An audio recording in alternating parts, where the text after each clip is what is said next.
네, 오늘 대담한 대담, 바로 김건희의 주사 의혹을 제기하셨던 최재형 목사님 다시 모셨습니다. 안녕하십니까? 안녕하십니까? 네, 먼저 오늘 목사님과 말씀 나눌 주제 영상으로 만나보겠습니다. 마약 게이트는 이렇게 보셔야 됩니다. 대통령 내외가 마약 수입을 했다, 마약 독점 사업을 했다. 지금 어떻습니까? 내란을 경험하고 나니 있을 수 있다는 생각이 들지 않습니까? 자, 내란을 하려면 가장 중요한 게 인적 구성이지만 또 두 번째로 중요한 게 똑같이 중요한 게 내란을 수행할 수 있는 운영 자금이죠. 내란을 수행하는 운영 자금이 합법적으로 마련될 수 있겠습니까? 대한민국에는 5만 원권이 지하에 엄청나게 숨어 있습니다.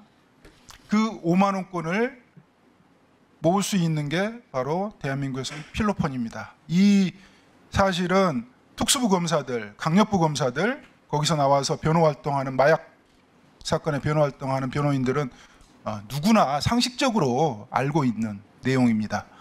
일본은 야쿠자들이 금을 좋아합니다. 그래서 금을 운영자금으로 금을 모으고요.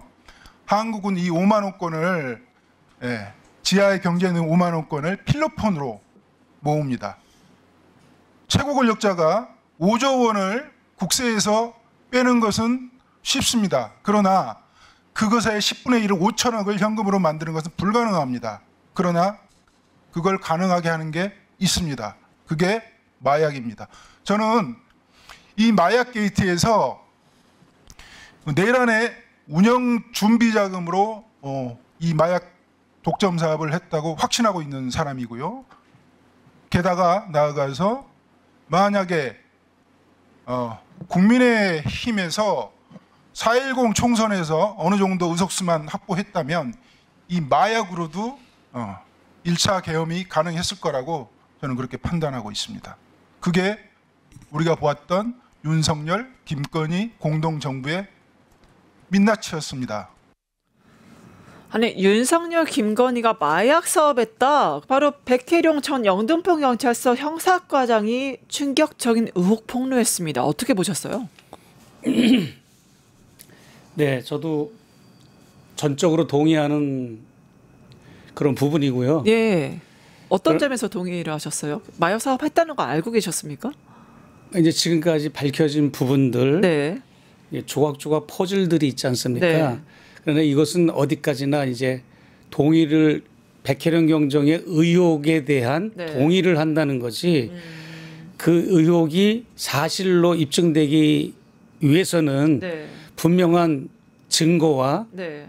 또 입증될 만한 사실관계 확인 네. 그리고 더 중요한 거는 이제 그 증거물 네. 그런 게 확보되는 게 우선이기 때문에 그렇죠.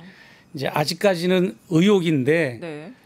지금까지 정황을 볼 때 이제 최고 권력자나 권력의 핵심부가 이 마약 거래, 마약상을 마약 사업을 했다고 하는 거를 이제 밝혀 나가기 위해서는 하나하나 그동안 추적을 백혜령 경정 입장에서는 해왔는데 네. 그것이 정권 차원에서 제지되고 은폐되고 차단되고 여러 경로로 그냥 벌떼처럼 달려들어서 네. 그걸 무마시키고 수사의 확대를 방해하고 네. 이런 정황으로 봐서는 네. 충분히 근거가 있다. 그러나 의혹을 사실로 확인하기 위해서는 그 과정이 지난하다. 네. 그렇게 저는 보고 있습니다. 예. 목사님께서도 윤석열, 김건희 부부의 마약 게이트 집중적으로 그를 추적했다라고 들었습니다. 근데 말씀하신 대로 윤석열 정권의 마약 게이트 자체가 크게 두 가지로 분류해야 된다. 이렇게 강조하셨어요. 뭔가요? 네. 첫째는 두 가지 이상이 될 수도 있는데요. 네. 첫째는 저와 관련된 사건인데요. 네. 저는 작년 초부터 계속 김건희 씨의 그 약물 투약 혐의 의혹에 대한 그것을 폭로를 했고 그것 때문에 제가 이제 지금도 이제 사법 리스크에 시달리고 있거든요. 네. 그렇기 때문에 이 첫째는 대통령 부부 혹은 네. 김건희 씨가 네. 실제로 프로포폴이라든지 그런 어떤 마약성 약물을 투약하는 것이 첫 번째고 네. 두 번째는 이제 윤석열 정권 하에서 벌어진 네. 모든 마약 수사에 대한 외압 네. 그리고 마약 거래, 마약상과 관련된 이 그런 의혹들 네. 이것이 전체 모아져서 마약 게이트다. 그러기는 마약 게이트는 딱 하나가 아니다. 왜냐하면 대통령 부부나 혹은 김건희 씨가 영부인 김건희 씨가 네.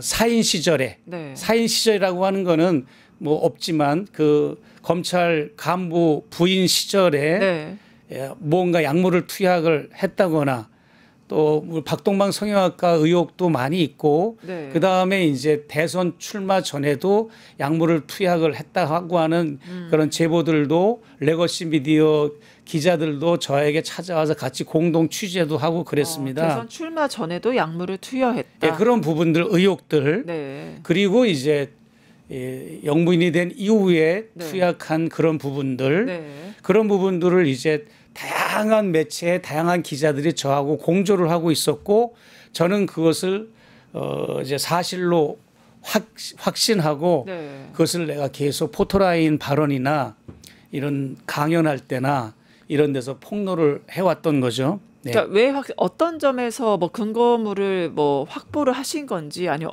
어떻게 그러니까 확신을 저의 하시게 됐어요? 경우에도 저나 기자들이 네. 마지막까지 최선을 다했지만 어느 부분에 가서는 딱 막히는 거 네. 정권 차원에서 딱 막아서 차단하고 더 이상 더 이상 들어갈 수 진도가 안 나가는 것 네. 예.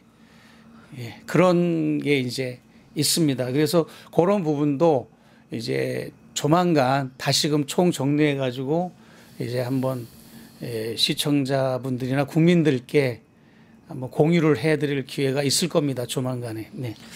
예, 결국에는 수사 진도가 안 나갔다는 건데 일맥상통하는 부분이 있습니다. 바로 백경정도 같은 말을 했어요. 당시에 2,200억 원 상당 246만 명이 투약할 수 있는 어마어마한 양의 마약을 압수하고 수사 진행했는데 수사 칼끝이 정권 핵심부로 가는 찰나에 모든 것이 멈춰섰다. 이렇게 증언하거든요. 그러면 이게 결국에는 정권 핵심부로 가니까 이 모든 수사를 그리고 목사님께서도 마약 게이트 추적했던 것도 다 멈추게 정권 차원에서 막은 건가요? 이제 그런 거죠. 예, 어떻게든지 고소 고발을 명예훼손이나 뭐 허위사실 유포로 이틀막을 저의 경우는 했고 허위사실 유포로 예, 그렇게 했고 그 다음에 뭐 지난 6월 6일 날 현충일 날에는 그 건으로 2건이나 검찰에 송치가 되기도 했고 이재명 정부 들어서 이재명 정부 들어서 송치가 됐나요? 서울경찰청이 다 윤석열 라인으로 알박기가 됐지 않습니까? 네. 서울경찰청이나 경찰청 고위직들이 윤석열 라인으로 네. 한덕수 대행과 최상목 대행 시절에 이렇게 알박기가 됐는데 그 사람들이 저를 그 계엄 당일날 아침 10시 반에 압수수색한 명목 중에 그 프로포폴 투약 혐의가 포함되어 있습니다. 네. 그러고 지난 대선, 이번 대선 때까지 계속 간헐적으로 저를 집요하게 이제 서울경찰청에 출두 요구를 해가지고 거기에 관해서 조사를 했고 6월 6일 날 그걸 검찰로 송치를 한 겁니다. 네. 김건희 씨의 약물 투약 혐의를. 그런데 이제 그거하고는 별도로 백혜련 경정은 네. 이제 영등포 경찰서에서 이제 수사과장으로 일을 하면서 네. 서장과 함께 김찬수 서장과 함께 그 엄청난 그 수사에 그 결실을 맺었잖아요. 네네. 그런데 이거는 상상을 초월할 그런 역전이 벌어졌잖아요. 네. 대통령실에서 네. 그 영등포 경찰서장을 대통령실로 빼간 거죠. 네. 빼갔는데도 그냥 빼간 게 아니라 비서실 행정관으로 빼가서 왜 그랬을까요? 윤석열 김건희 그 품 안에 이게 안겨놓고 그 다음에 이제 감시 경무관으로 승진을 시켜서 지금도 서울 저기 경찰청에 고위직으로 경무관과 관련된 그 직책을 받고 있고 그러면서 또 백혜련 경정은 또 좌천을 시켜가지고 그냥 좌천을 시킨 것도 아니고요. 아주 굉장히 뒤를 털고 뭔가 이제 털면 나올 게 구실을 잡아가지고 이렇게 네. 하려고 했다가 나올 게 없으니까 그냥 강서구의 화곡지구대로 좌천을 시켰는데 네. 이런 모든 것들이 정권의 핵심부로 향하던 찰나에 칼끝이 멈춰지게 된 하나하나의 그런 퍼즐들이죠. 네. 그거 외에도 굉장히 많습니다. 사실 이건 뭐 오늘 이거 짧은 시간에는 다 피력하기가 힘들어요. 네. 저도 제 나름대로 또 취재한 부분도 있고 네, 제보받은 바도 있고. 네. 그 우리가 일반적으로 생각할 때 이태원 참사를 보신 국민들이 너무 놀랐던 게 그때 윤석열 정권에서 네. 바로 마약한 거 아니냐. 네. 예. 그다음에 그때 당시에 시신을 찾고 장례를 정중하게 치르는 그 과정이 아니라 먼저 전국에 있는 병원으로 전체적으로 시신을 유기했고요. 네. 그다음에 두 번째는 마약 조사부터 했어요. 얘네 마약 조사 그러니까 부검부터 해서 그렇습니다. 마약 투여 여부 네, 했냐. 이 모든 게 이태원 참사도 그렇고 뭐 눈에는 뭐가 보인다고 본인들이 마약을 하니까 이태원의 그런 사람들까지도 모욕 행위를 하면서 마약 조사를 했다고 봐야 될까요? 좀 어떻게 봐야 될까요? 이게 왜 네, 갑자기 두 가지 뜬금없이 양면적으로 마약이냐. 봐도 될 것 같습니다. 네. 한동훈 당시 법무부 장관이 네. 뭐 마약과의 전쟁을 전쟁. 선포한 대통령의 뜻을 받들어서 네, 맞아요. 그렇게 이제 의욕적으로 했을 거다라고 네. 하는 것과 네. 두 번째는 너무 그 이태원 희생자들에 대한 시신과 고인들에 대한 예의가 벗어난 수준으로 네. 그 시신을 모욕하는 그렇죠. 마약 검사를 시신을 그렇죠. 향해 하고 네. 또 가족들에게도 유가족들에게도 마약 그 시신을 공개하는 부분도 그 마약 검사 때문에 지체가 된 것도 많고 네. 언론 기자들도 다 차단을 하고 네. 무슨 짓을 한 건지 모르겠습니다. 네. 그런 것도 좀 더 투명하게 밝혀져야 될 것 같고요. 네. 그게는 본인이 마약을 하거나 관련이 돼 있으니까 먼 눈에 뭐가 보인 게 아닌가 싶은데 네, 예. 그 충격적인 대목이 인천공항 세관에 대한 언급입니다. 온몸에 마약을 칙칙 감았다는 거잖아요. 그걸 통과시켰다는 건데 이게 우리 대한민국 마약 청정국이라고 불렸거든요. 이게 네, 예. 누군가의 대통령실과 국정원과 관련 기관들 뭐 세관과 관련 기관들 협조 없이는 이게 불가능한 거 아닙니까? 예, 그 백혜련 경정께서는 이 마약 게이트의 주범이 네. 심우정 네. 전 인천 지검장, 지검장. 나중에 이제 검찰총장이 검찰총장으로 영전했죠. 예, 되지 않았습니까? 아, 그럼 결국에는 그 인천지검장에서 검찰총장으로 영전을 한 게 바로 이 인천공항 세관, 바로 마약 게이트 때문이었다. 그렇게 보는 걸까요? 네, 백혜련 경정이 보는 입장은 그렇습니다. 이제 네. 그것이 이제 영전하게 되는 하나의 큰 계기가 계기가 됐다. 됐다라고 하는데 중요한 얘기를 했습니다. 백혜련 경정이 네. 왜냐하면 당시 법무부 장관이었던 한동훈, 네. 검찰총장이었던 이원석, 네. 그리고 서울지검장이었던 송경호, 그리고 인천지검장 심우정 이런 당시 마약 관련 컨트롤 타워인 대검 마약 조직부 부장들 이런 사람들이 모두 마약 게이트를 축소하고 은폐한 주범들이다. 네. 이렇게 백혜련 공정은 주장하고 있어요. 네, 네. 그런데 그 주장에 저도 전적으로 동의하는 바고요. 네. 비근한 예로 백경정이 이것을 근거로 드는 이유가 있습니다. 네. 그냥 의혹을 주장하는 게 아니고 네. 어떤 근거가 있을까요? 말레이시아 조직원들이 아. 2023년 1월 23일부터 네. 2월 27일까지 네. 약 1개월 동안 네. 21명의 조직원들이 네. 12차례나 인천공항과 부산공항을 침투했던 네. 그런 사실이 있습니다.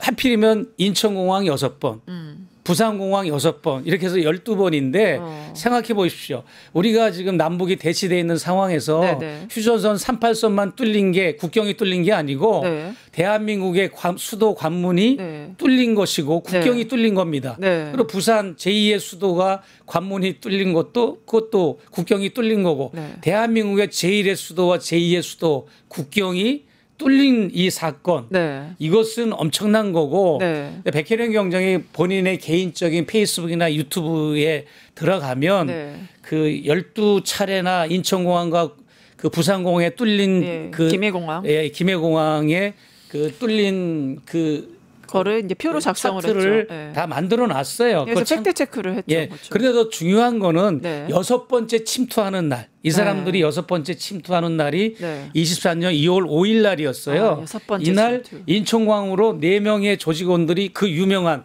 몸에 신체 예, 부착을 둥둥 예, 감았죠. 실로폰 네. 필로폰을 네, 둘둘 신체 말고 부착했죠. 예. 뭐 종아리에 뭐 허벅지에 피가 그렇죠. 뚝뚝 떨어질 정도로 피가 안 통해 가지고 그렇게 이제 들어왔는데 입국하다가 한 명만 검거가 되고 3명은 도주했지 않습니까?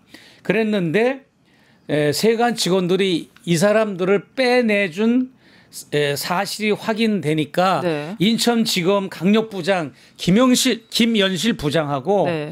주임검사 최세윤에게 사건을 덮으라고 심우정이 지시를 합니다. 그리고 도망간 3명의 조직원들을 검거하지 않고 네. 들어보내주는 거예요. 네. 그러다가 23년 2월 27일 12번째 침투하는 날이죠. 그날 이제 송경호 서울중앙지검장이 이제 거느리고 있는 강력부장 네. 신준호 서울중앙지검 강력부장 신준호에게 지시를 해서 김해공항으로 입국하던 말레이시아 조직원 3명을 검거하고 네. 그리고 2월 27일 날 당일날 네. 사건만 기소를 하고 나머지 11차례 침입한 사건은 덮어버리는 겁니다. 네. 이거 이럴 수가 있습니까? 말이 안 이게 되죠. 말이 안 되는 거죠.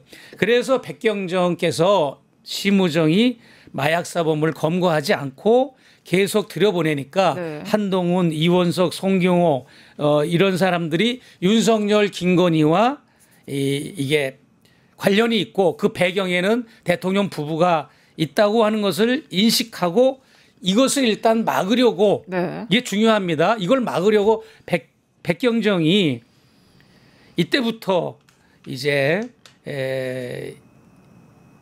김해공항까지 네. 내려가서 네.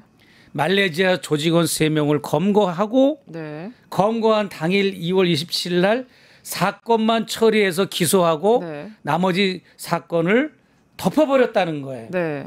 이때부터 윤석열, 김건희 부부와 한동훈계는 이원석과 송경호거든요. 네. 이 양측에 심각한 갈등이 생기기 시작했다고 보는 게 백혜련 경정의 관점입니다. 그러니까 윤석열 부부와 대통령 부부와 네. 한동훈 사이가 멀어졌잖아요. 어느 네, 날부터 네, 네. 서로 싸우고 이런 관계가 이 마약 게이트로 시작됐다라고 하는 게 이제 백경정이 분석한 그런 주장하는 부분입니다. 네, 결국엔 백혜련 경정과 이제 목사님 말씀 정리해 보면 이제 네. 우선 핵심은 심우정 전 인천지검장 검찰총장으로 영전한 심우정이 핵심 마약게이트 주범이다라고 하셨고, 네. 일단 마약게이트 사건이 이제 백경정 23년 9월부터 말레이시아 조직 사건을 취급을 했고, 특히 심우정, 한동훈, 이원석, 송경호 등이 이제 취급했던 사건들. 근데 이게 말레이시아 조직 시체를 확인하고 백경정이 뛰어들어서 과거에 검찰 제2부에서 개입했던 거를 네. 본인이 이 사실을 알게 되고 사건을 취급하게 되고, 그래서 백경정 수사팀이 이 사건을 조사하면서 사건의 진실을 알게 되었지만 이게 검찰이 취급하고 과거에 덮어버렸던 거가 밝혀지자 이거를 입막음시켰다. 결국에는 덮어버렸다는 거잖아요. 특히 그 당시에 법무부 장관 한동훈, 검찰총장 이원석, 그러니까 백혜련 수사팀과 이제 호흡을 맞춰 도와줬던 것을 특수부, 남부지검 특수부 자체를 해체시켜 버리고 결국에는 이거를 마약 사무까지 뺏어서 은폐, 축소시키려는 지경까지 왔다. 이제 그렇게 좀 정리가 될 수 있겠네요. 네, 이제 그렇게 정리가 될 수 있는데 여기서 한 가지 누락된 부분이 뭐냐면 네.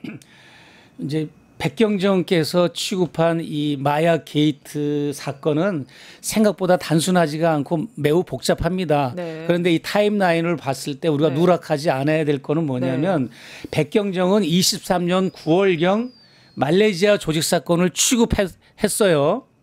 그리고 심우정, 한동훈, 이원석, 송경호 등이 취급한 사건은 그보다 6, 7개월 이전인 24년 2월경에 이미 검찰 지휘부에서 말레이시아 이 조직 실체를 확인하고 네. 사건을 2번이나 수사하고 취급을 했습니다. 네네. 그런데도 말레이시아 조직원들이 계속 침투하고 나중에는 나무도마로 위장한 화물로 보내는 마약 밀반입을 했잖아요. 네네. 그러던 중에 이제 영등포 경찰서 백계령 경정수사팀에게 검거가 됐고 네. 검찰이 취급했던 사건이 그제서야 드러나게 된 겁니다. 백경정이 아니었으면 네. 이미 6, 7개월 전에 검찰 수뇌부와 검찰 마약 담당 팀들이 이것을 6, 7개월 전에 다뤘다고 하는 것이 드러나지 않았겠죠. 그렇죠. 덮어버린 것이 드러나게 된 거죠. 예, 그렇기 때문에 그런데다가 더 의혹을 사는 거는 지금 우리 진행자님께서 말씀하신 것처럼 백혜령 공정과 호흡을 맞췄던 그리고 지원을 해줬던 남부지검 형사 6부 그 특수부잖아요.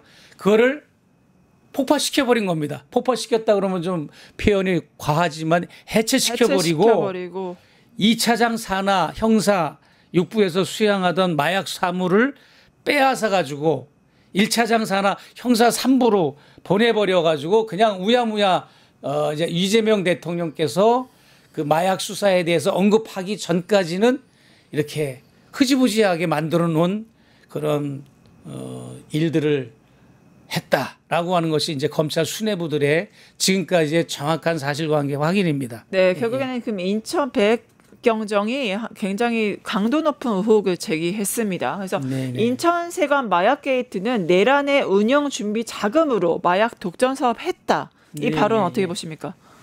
그렇습니다. 예, 그거는 이제 좀 더 이제 자세한 조사와 수사가 필요한 부분이지만, 네. 예, 그거는 뭐 심정적으로는 100% 저는 그 동의하는 바입니다. 예. 이거는 김건희가 개입하지 않으면 불가능하다는 그런 말도 있어요. 어떻게 보세요? 그렇죠. 마지막 질문이 될 것 같은데. 예, 예. 김건희가 이제 개입을 하지 않으면 아무래도 이런 것이 뭐 검찰을 움직이고 세관원을 움직이고 뭐 경찰서장을 빼가고 대통령실로 멀쩡한 수사를 잘하고 있는 사람을 대통령 행정실로 빼가고 또 입막음을 하고 서울경찰청에 뭐 관련된 간부가 또 백혜령 경정을 또 회유하고 이런 일들을 봤을 때 네. 그거는 권력의 최고 정점에 있는 인물이 하지 않으면 힘들다. 저는 그렇게 보고 있습니다. 네. 네, 결국에는 네, 백혜룡 죽이기에 희생당한 연예인 이성균이 저는 생각이 나는데 앞으로 네, 마약 네, 의혹 네. 다음에도 모셔서 이야기 들어보도록 하겠습니다. 네, 네. 네, 오늘 이제 대담한 대담 최재현 목사님 모시고 백혜룡 경정의 이제 마약 관련 의혹과 폭로에 대해 이야기 나눠봤습니다. 함께해 주신 목사님 감사합니다. 네, 고맙습니다.